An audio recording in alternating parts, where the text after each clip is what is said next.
What if I told you that the smartest money in photography right now isn't the brands you hear about every day? While others are battling it out, one company has been quietly building a powerhouse ecosystem that's set to dominate 2025. And that company is not Canon, it's not Sony, that company's Nikon.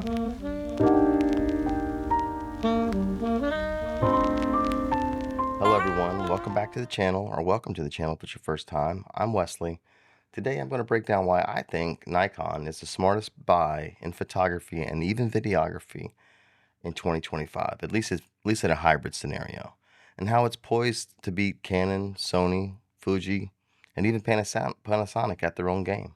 Now, I can speak from experience, having tried all the brands over the last year and a half. I've owned and tested Leica, Sony, Canon, Nikon, Fuji, and even Panasonic. Sorry, OM shooters. Micro Four Thirds just isn't my thing, doesn't speak to me, but I hear good things about them. I hear good things about them. Now, why is Nikon the smartest buy in 2025? Let's get right to it and talk about the cameras, because at every key price point, Nikon is a class leader, in my opinion. I mean, it starts with the Nikon Z52 that I'm filming with today. For anyone looking to get into a full-frame photography, this is the undisputed champion of value. You get incredible image quality, solid performance, and access to Nikon's entire Z-mount lineup. And these lenses that Nikon makes are simply just stunning. And the Z52 is unbeatable. At $16.99, you're getting the perfect gateway to professional grade results. You're talking about a CMOS 24 megapixel full frame sensor, two UHS 2 SD card slots, Nikon's latest autofocus, auto subject detection, IBIS. The list goes on and on. This camera is capable of being a pro camera for you as long as you're not heavy into video.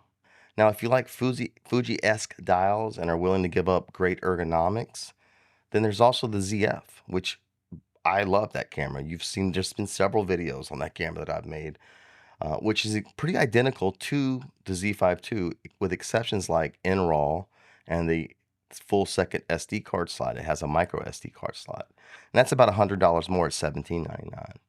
Now, if you're a hybrid shooter, someone who needs world-class video and photo, the conversation starts and ends with the Nikon Z63. Check out my initial impressions of the Z63 if you want to know more, but this camera is an absolute monster. It features the world's first partially stacked sensor.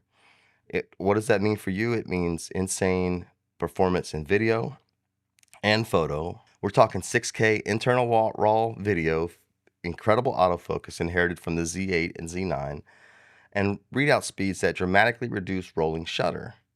It means it crushes its main competitors like the A7 IV and Canon R6 Mark II, which do not have a partially stacked sensor and has bad rolling shutter. And then there's also, the viewfinder, that 5.7 million dots and the highest brightness out there. It's without a doubt the most powerful, versatile hybrid camera in its class. And then for working professionals who need the ultimate tool, there's the Z8 or Z9. I mean, the Z8 was everybody's camera of the year when it came out. And to put it bluntly, it took the market by storm, packs the same heart of the flagship Z9 in a smaller body. Same sensor, processor, autofocus, and it's more affordable. And when you stack it up against the A7R5, it's not even a fair fight. The Z8 offers superior speeds, blackout-free shooting experience, more robust video capabilities, less rolling shutter. It's a professional powerhouse that proves that Nikon is playing to win. They're not just playing to stay in the market. A great camera is nothing without great glass. As I already alluded to, this is an area where Nikon's brilliance is undeniable.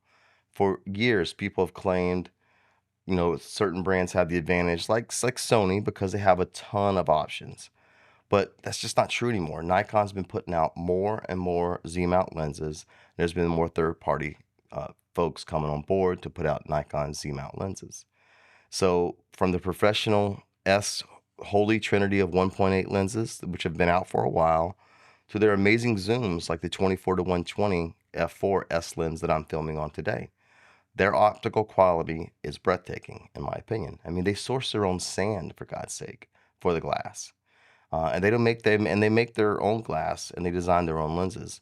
And their lenses for wildlife to big zooms, top notch. And they're not even just focused on the high end anymore. They've been releasing these affordable f1.4 primes and that's huge. It means photographers now on a budget can get that beautiful light gathering capability and creamy background blur that was once only reserved for the more expensive lenses. I mean, Canon doesn't even support third-party lenses, and while Sony may have more options, like I just talked about, there, I just think Nikon's glass is better, in my opinion. And I just came from I had just used that 35mm G Master, and yeah, it was okay. That's all I gotta say about that. It was okay from Sony. Um, I just think Nikon's probably the best native glass I've used. And I hear on June 23rd, which is probably right when this is coming out or a little after, there are some lenses that are going up in price due to these stupid tariffs. So the value proposition might not be as good as it once was, but in my opinion, I still think Nikon's glass is better. Even though, like I just talked about these tariffs, Nikon has been pricing their cameras and putting them on sale quite often. As of June 2025, the Z8 is $500 off. This Z63 I got for $400 off. I got this 50mm 1.8 $100 off. This was like a $500 lens. It's something that Fuji's 33mm 1.4 can't even say. The amazing 24 to 120 that I'm filming with again today, $100 off. They're making their top tier gear more accessible than anyone right now. And finally, this might sound simple, but it's a massive deal. They're in stock. I got the Z52, didn't have to wait for it. I got the Z63, didn't have to wait for it. The stuff is in stock. No more like pre-ordering something or waiting forever like I did with this XM5 for the supply chain to figure. Fuji, just figure out your supply chain, for God's sake. It's ridiculous. Like you can't even get the cameras you want. But with Nikon, you can. When you want it, how you want it. So let's recap. You have a camera lineup that's best in class at every critical price point. You have a lens ecosystem that's optically superior and is becoming more accessible every day. And you have a company that's actively putting gear on sale and keeping it in stock so you can get it when you want it. And when you put all the pieces together, the picture is crystal clear. If you're investing in a new camera system in 2025, Nikon isn't just a choice, it's the smartest choice, considering the feature to value ratio. So there it is.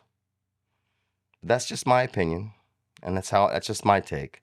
I want to hear from you. Are you shooting Nikon? Are you thinking about shooting Nikon? Are you considering making a switch because of what Nikon's doing in the game right now? Or do you hate Nikon? Let me know in the comments. Don't forget to like and subscribe for more. I don't just shoot Nikon. I shoot Fuji. Just check out my channel. I shoot everything. And I'm not really biased. I just think that Nikon's value proposition right now is hard to beat.